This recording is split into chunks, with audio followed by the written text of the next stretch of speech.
Hey everyone, welcome to the Being Patient podcast. I'm Deborah Kahn, founder of Being Patient. When my mom was diagnosed with Alzheimer's disease, I decided to use my skills as a journalist in a different way. Frustrated by the lack of information on science and the inability to get different expert opinions, I decided to quit my job at the Wall Street Journal to create a better platform for people impacted by dementia. We are a community where news and information is created by our team of journalists. We ask tough questions and we simplify the science so that anyone can understand. We don't only cover disease, but delve into the latest research on what it takes to keep our brains healthy. We invite the experts and ask your questions. Here's today's podcast. I hope you enjoy it. Hi, everyone. Welcome to Being Patient Perspectives. I'm Deborah Kahn, founder of Being Patient. Today we have with us Judy Johanson. She lost her husband, Steve, to early onset Alzheimer's last year, but has a very important role at Mass Gen Hospital as a clinical research ambassador, helping families who have been impacted by Alzheimer's. Judy, we're so glad to have you with us today. Thanks so much for joining us. Thanks, Deborah. I'm happy to be here. Let's start first with Steve's journey with Alzheimer's. He passed away last April, sadly, after a 6-year battle with early onset. Can you tell us a little bit about his experience with Alzheimer's? Sure. Just to start off, Steve was a construction project manager for special projects at Northeastern University and managing very detailed projects up to $20 million. And he came home from work in May of 2011, and said he had received a poor performance review. So that set us out on trying to get answers about what was going on. His mother currently was living with Alzheimer's, and it was his worst fear that he would travel that same road. And 5.5 months of testing led us to a diagnosis of early onset Alzheimer's right before his 59th birthday. We decided to dig in and become engaged anywhere we could. We sought resources from the Alzheimer's Association. We used our voices to advocate on both state and federal levels. We became socially engaged with other people who were on the same path and just decided to make the most of it. And we had a really great time for about 4 years. And then things started getting a lot tougher for him. And we recalibrated our compass and had as good of a time as we could during those times. And then he just kind of went down fast and hard in the end. So I want to talk a little bit about, I can't tell you how many people say of people we speak to that it's always the job performance. It's that really makes them stop and pause, like, is something wrong? Their performance slips. I've had it described to me a bit like an ADD symptom, like you can't focus, and so your productivity goes down. Tell us a little bit more about what it was like for Steve at Northeastern. I imagine, working for a big university, he had a lot of responsibilities on him. So what was it that when he came home and said, I got a bad performance review, what was it that they were noticing? They were noticing follow through, that he wasn't following through with things. And, he used to say to me, I'm concerned. And I'd say, mention to your PCP when you have your visit that you're concerned about your memory. And the PCP would joke and say, that's just marriage, and and all these things that weren't true for us. But when work noticed that he was not following through with details that he used to be very detail oriented on, and then even he realized one time he did a complex financial report at the end of a project, went in and laid it on his boss's desk and laid it on top of the identical report he had already done and had no recollection of. So it's and then you said, you had about 4 good years and things really started to slide. What exactly happened with Steve? When he started to slide? Yes. Okay, yeah. So it was about this time 2 years ago, August of 2017. And, physically, he was a little bit slower than he was, but we were still able to, do as much as we could. But what was happening was hallucinations were coming into play. And when hallucinations come into play and your surroundings or the people you know and love don't look like the people you know and love or the home that you feel safe in, you can respond in a defensive manner. And this made him agitated because he was such a loving man. For him not to feel comfortable was really, really hard for him, you could tell. So we started, his neurologist had been very stringent with antipsychotic meds, thank goodness. But at that point, we started with antipsychotic meds. And those just aren't always the answer because on the tail end of the dose, you can actually become more agitated and more uncomfortable. So we Absolutely. tried to Yeah. manage that, for a couple of months. And my children and my kids were unbelievable. Sometimes they would just come in and play music for him or hold his hands and sing him to sleep or whatever. Um, and then October 21st of 2017, the symptoms really, he had a day that there was nothing that we could do to calm his symptoms. And his neurologist suggested that we take him to the ER and because he needed to get into a Jerry psych. And for people who don't know that, I don't know if it's the same everywhere, but in Massachusetts, you have to go through an ER to get into a Jerry psych unit to have your meds adjusted, and the ER currently is not any place for someone with dementia. So when you say the ER is not a place, is it because the staff don't know, they don't understand what's going on inside the brain, so they don't know how to deal with the emotional side? Like, what exactly do you mean by that? Yeah, I mean, listen, it was hard to deal with the person who knew him best, me, for 38 years. So I don't expect medical professionals to have an understanding of him as soon as we go in. But with Alzheimer's being the sixth leading cause of death, you would expect better dementia training. When I go in and say he has Alzheimer's and triage nurse says 3 times, open your mouth so I can take your temperature, open your mouth. I'm like, that is not going to work for him. Or putting us in a room for 6 hours with no one coming in. And, I had not brought his anti-psych medication with me. I had not brought food with me, all these things. And then when his hallucinations took hold and he got aggressive, I needed to call for help. And even though they knew he had Alzheimer's, he was tackled and restrained and screamed at. Um, and it was horrific. And these people were nice people, they were caring people, they were medical professionals, but I think what's not understood is what late stage Alzheimer's looks like and what a hallucinogenic state looks like and how to deal with that. Yeah, and it's interesting because it is such a common thing with people who suffer from Alzheimer's, hallucinations. I mean, we're seeing it with my mom, and it is really a worrisome in the sense that more and more people are getting Alzheimer's, and this is obviously going to be a problem for many people to come if it's not already. So, what is the answer?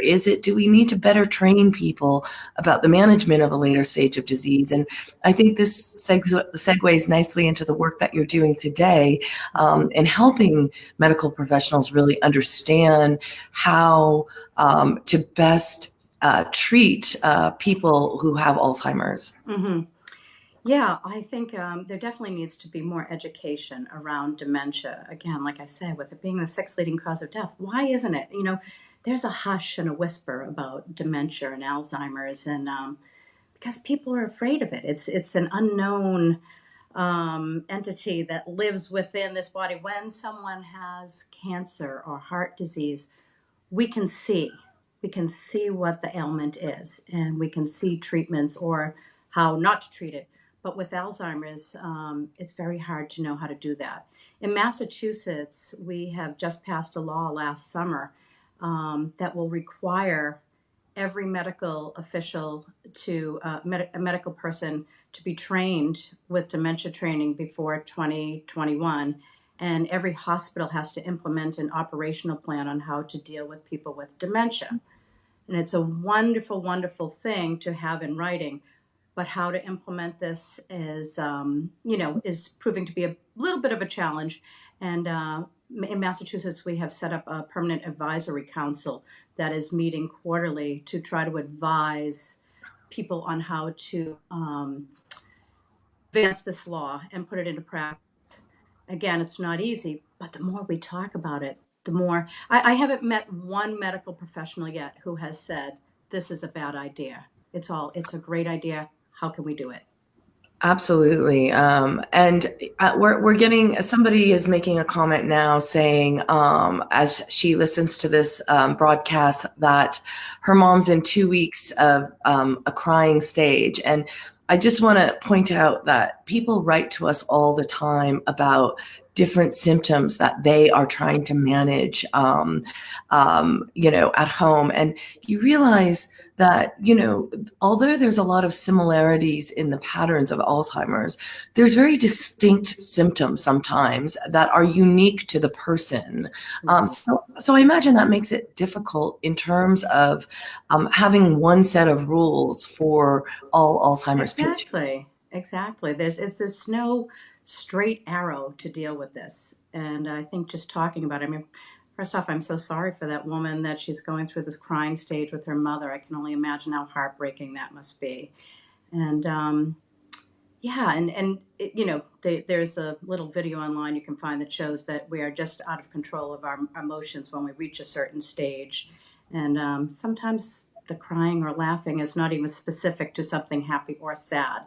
And sometimes that would help me if Steve seemed, weepy, to think, okay, try, he's not realizing that everything is sad. This is just a physical manifestation of his disease, and try to carry on with what we were doing in the moment. So is in terms of managing these behaviors, like we had a gentleman write into us this past week saying his wife is obsessive with feeling like things aren't clean. So they're constantly washing things and putting them in the dryer to show her they are clean. I thought that was so, they were probably exhausted from, having to clean everything that she touched or that she puts on. But, do you find, as you advise people who you see at Mass Gen, people who are relatives or caregivers, is it better to distract, or is it better to just create whatever moment they're in as a reality, like live in it and acknowledge it? What's the right direction? That's the $1,000,000 question. And again, that's as individual as the individual is himself and as the moment is. There were times when you would try to redirect, and then times that you would go with it. I would often have Steve say, okay, come on, let's go home. And I say, all right, give me 15 minutes and I'll gather everything, catch our breath, and then we'll go. So that was a little bit of working with him and redirecting. And what I always like to say to people too, I don't really have advice for people. I can only tell you the things that worked for us. And sometimes that might work for other people. Sometimes it might not. One day Steve said, and I mean, our life was providing him with the best care he could have because he so deserved it, because he provided us with the best life we could have. And he just looked at my daughter and I one day and he said, all I want is one decent pair of pants. And, I had 10 pairs of pants, but we just said, wow, yeah, you deserve that. Let's make that happen. So little things like that. And little things can become obsessive. He liked to have something in his pocket that he could feel. Well, give him something in his pocket. Just let him, right. Try to meet people wherever they are. And that can change from day to day. Yeah, that's a really important point to make. Yeah. We're getting a lot of questions and comments right now. There's one viewer is saying it all seems worse, much worse symptoms with a UTI, a urinary tract infection. Of course, we can't get the doctor to help keep this under control. They just don't understand how much worse it makes the symptoms. Have you come across that with any people you speak to? Yes, yeah. Fortunately, Steve never had a UTI, but his mother dealt with that, and I hear of other people very often having that. And keeping up on that is hard, and it can make the caregiver crazy because it's not, again, it's not an open wound that you can see and know that it's approaching and coming on. So sometimes it's full blown before you realize. Um, that they have a UTI and what havoc it can wreak on a patient. I mean, if the doctor is not working with you on that, I would maybe seek another doctor or make sure you get your social worker involved. That's the other thing that's becoming really, really evident is that social workers and resource specialists are almost just as vital as your neurologist and your PCP. PCPs in general are not as educated about Alzheimer's and other related dementias. I think that is all on the verge of changing, but right now they just may not even get, even though they're an MD, how vital it is to treat a UTI and to lay out a plan to try to avoid future UTIs. I think there should be a whole nutritional plan set up with patients with Alzheimer's and other related dementias, because if you can work and lay out a meal schedule that helps them void when times are convenient, that helps them be regular with their bowel movements, you can save a lot of trouble on the caregiver and a lot of wear and tear. And I'd like to see MDs incorporate that into plans also. And that So could, it's a vicious cycle with the UTI. yeah, absolutely. We've heard that many, many times. But Judy, how do you work with the healthcare professionals at Mass Gen? I mean, obviously, Mass Gen is unique in the sense that they have care ambassadors, people like yourself who've lived through this disease and can offer a clear, fresh perspective on what medical professionals, what healthcare providers should be aware of. But how do you work with them? And what are some of the effects that you're seeing from increased communication? Sure. I mean, I'm so fortunate that Steve's neurologist had the vision that she did of bringing me on board afterwards. And she said, listen, if you could cover some areas, let's think about your strengths that you had along this journey. And those were being engaged in the community, talking about this disease publicly and best ways to strategize, explaining to people the legacy that we were able to create by being involved in research and the cathartic values of that in our family and for Steve. So, what I get to do in my job, I get to be at clinic on Mondays and sit at the research recruitment table and meet with people who are just willing to ask the question, is research right for me? And that's a very personal question, and we never try to persuade anyone either way, but we listen to them and we listen to where they're coming from, and then we pass their information on to the doctors and ask them to suggest trials. We have observational and clinical trials and a brain donation program at Mass General that, sometimes it fits right in.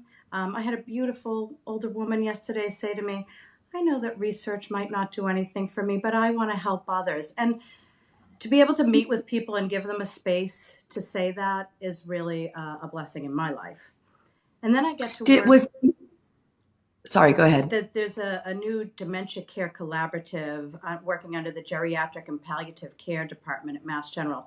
And they have linked in through the social workers into the memory division unit and trying to carry a continuum of that kind of care from the social work side into the research side, again, to treat the full patient and the caregiver. And we're trying to just make a more supportive atmosphere for the caregiver and the patient, and know that visits to the hospital don't just have to be miserable clinical cold events. And I had a doctor in the clinic yesterday come to the table at the end of the day, and he was introducing me to a colleague who's there for the summer. And he said, having people like Judy here pulls us back down to earth. He said, we get involved in our research heads and our numbers. he said, but to remember the personal side helps us. And he also even said the power of holding a patient's brain in his hand postpartum is just, so I really loved it that he sees it that way. And I think that's so much what's happening at Mass General, that I got to really see the excellent clinical care that Steve received, and now I get to support them in whatever ways I can while I'm there. We have someone who has written in saying, does the fact my mom had this make me more susceptible? Now that's a question that comes up over and over again, and we find, if you are genetically predisposed, there is often more of a willingness to go into clinical trials. Mm-hmm.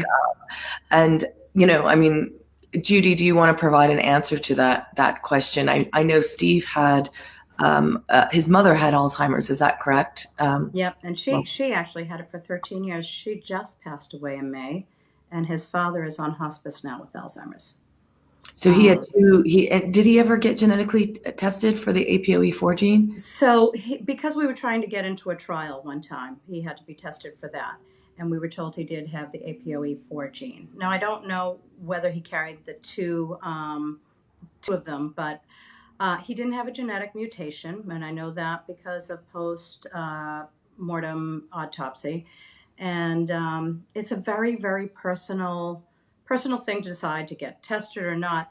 But I'd say if you're asking the question and the question is nagging at you, then talk to your doctor about it. And talk to, what I love to say too is the Alzheimer's Association has a 24/7 helpline, and people have the idea that it only needs to be used in a catastrophic moment.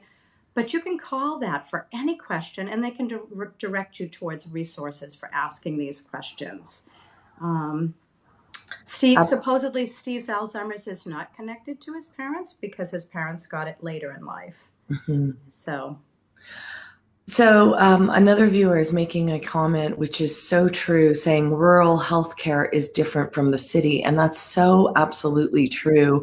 If you are in a place like Boston or San Francisco, you're going to have many more care resources available to you than if you are somewhere in a rural area, and that in itself can determine the level of care and what type of questions you're getting answered, like whether the doctor is experienced or not. Is that not the case?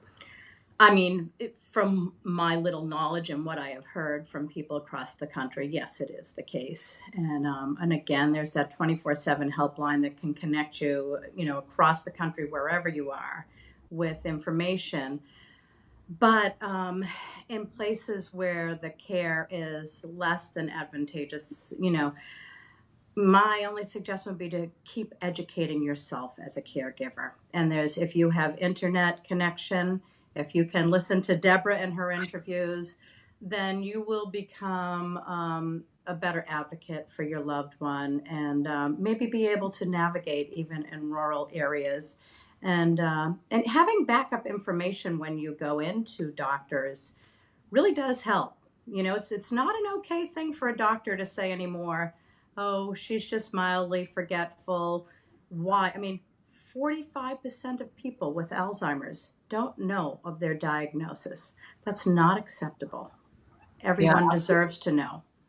If we've learned anything on this journey, it's twofold. One is you don't have to accept, if you go to one doctor and you're not happy with the type of answers you're getting, seek another one, right? We hear that, I mean, one person's perspective is not necessarily the right one for you.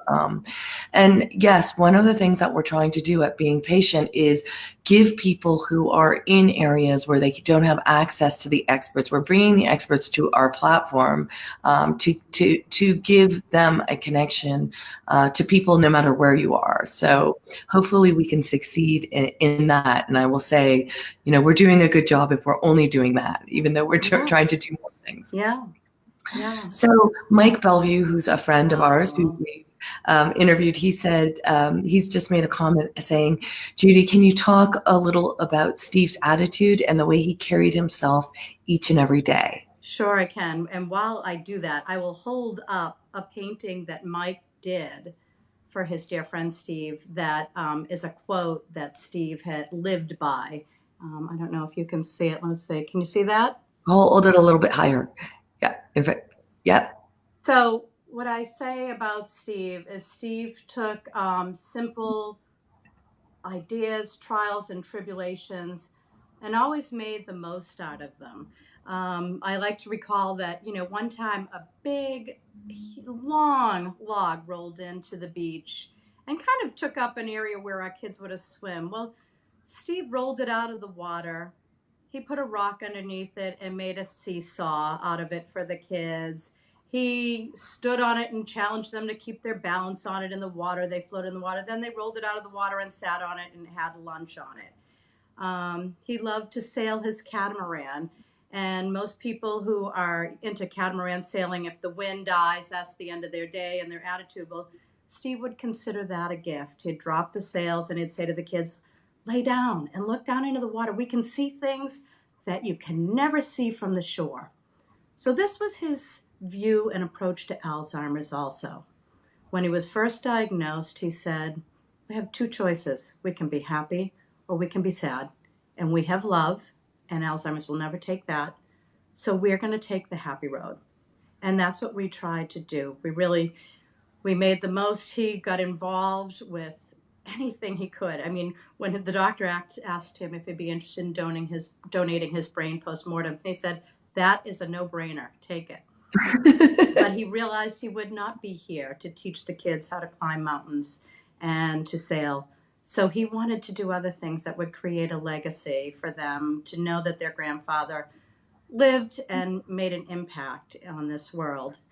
And we used to say in the morning, because I stopped working a couple years into his diagnosis because we decided to just spend this time together. We used to say in the morning, we don't like Alzheimer's, but we sure love lingering over a cup of coffee together every day. And someone had said to us in France one time when we were there, time is not my problem. So we would say that on our days off together. Time is not our problem. We're going to spend it and enjoy every moment of it together. That's wonderful. What a wonderful way to live and to look at life. And I'm sure it did make those final years better, with an attitude like that. I think that's incredible. What an incredible person. It really, it helps because, another story that I like to tell is one shovel load at a time. Steve always removed the snow from our front of our house when we'd get a storm. One time we had an enormous storm and his back was out and he couldn't do it. And I went out and looked at it and I came back and I said, it's a mountain of snow. The plows had pushed it all in front of our house. And I said, I can't do it. And he said, can you move one shovel load? And I said, yeah, I can do one shovel load. And he said, well, chances are if you focus on that one shovel load and move it, you'll be able to do another and then another and another. And he was right. It took me hours, but if I can do today. And if caregivers can think about that, if you can make it through today, if everybody's fed and dressed, showers are a bonus, I used to say to him at the end of the day, we have 100% success rate so far for getting through the day. So no reason to believe tomorrow will be different. And if it is, we'll deal with it then. That's a great, great outlook. And thank you so much for sharing that with us. And kudos to all of the work that you're doing at MassGen. It's so important for so many people. We're really so happy that you can join us for this half an hour and share your experience and Steve's remarkable journey with Alzheimer's, and really a great example of an attitude that really helps you persevere and not give up, even though you have this disease. So he's a great example and a great legacy to live and aspire to live like. So thank you, Judy. Thank you for sharing your story. Thank you. And how do people? how do people reach out to you if they have questions? I mean, you can always leave messages on our Facebook page, but is there a direct resource within Mass Gen where people can find you? Well, I mean, I have an email address at Mass General that they could reach out We to. can post, Okay. yeah, we can post that Okay, great. on the Yeah, on and our. then, people message me on Facebook at times, or Instagram, or, um, but I just, one of the things that really is such an effect with Alzheimer's is connection and connectivity, and the connections you lose along the way. So any way that we can remain connected and make new connections is a gift and a vital source of sustenance on this journey. So I always encourage fellow caregivers and people living with the disease to connect with each other, connect with me, connect with the universe, connect with God, whatever. Don't, try to maintain connections.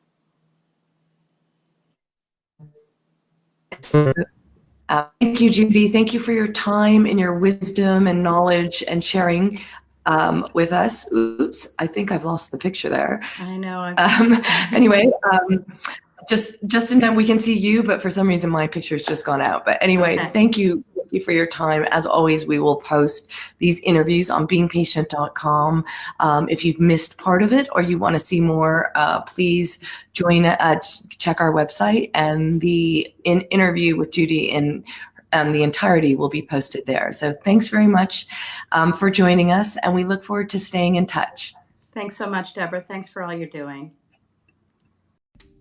Well, I hope you enjoyed today's podcast. For more information on upcoming interviews, don't forget to sign up for our newsletter at beingpatient.com.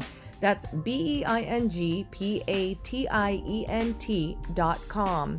And send us any feedback you may have, whether it's someone you want us to interview or any comment about our podcast series. You can do so by emailing info@beingpatient.com.